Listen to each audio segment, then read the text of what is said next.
మెదక్ జిల్లాలో కర్నూలు బస్సు ప్రమాద మృతులకు ఇవాళ అంత్యక్రియలు జరగనున్నాయి. నిన్న డిఎన్ఏ పరీక్షల తర్వాత తల్లి సంధ్యారాణి, కూతురు చందన డెడ్ బాడీలను కుటుంబ సభ్యులకు అప్పగించారు అధికారులు. ఇవాళ మెదక్ జిల్లా శివాయిపల్లిలో అంత్యక్రియలు నిర్వహించనున్నారు. ఈ నెల 24న తెల్లవారుజామున వేమూరి కావేరీ ట్రావెల్స్ బస్సు ప్రమాదంలో తల్లి, కూతురు సజీవ దహనమయ్యారు.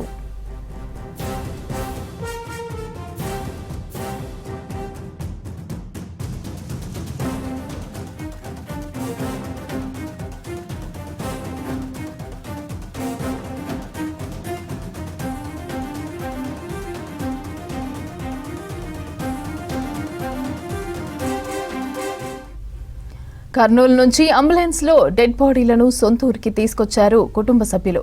కనీసం గుర్తుపట్టలేనంతగా డెడ్ బాడీలు ఉన్నాయి. బంధువులు, గ్రామస్తులు కన్నీటి నివాళులు అర్పిస్తున్నారు.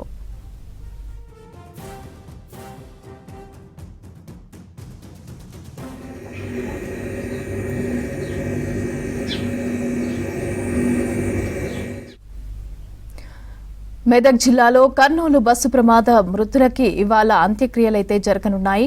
నిన్న డిఎన్ఏ పరీక్షల తర్వాత తల్లి సంధ్యారాణి, కూతురు చందన డెడ్ బాడీలను కుటుంబ సభ్యులకు అప్పగించారు అధికారులు. ఇవాళ మెదక్ జిల్లా శివాయిపల్లిలో అంత్యక్రియలు నిర్వహించనున్నారు. ఈ నెల 24న తెల్లవారుజామున వేమూరి కావేరీ ట్రావెల్స్ బస్సు ప్రమాదంలో తల్లి, కూతురు సజీవ దహనమయ్యారు.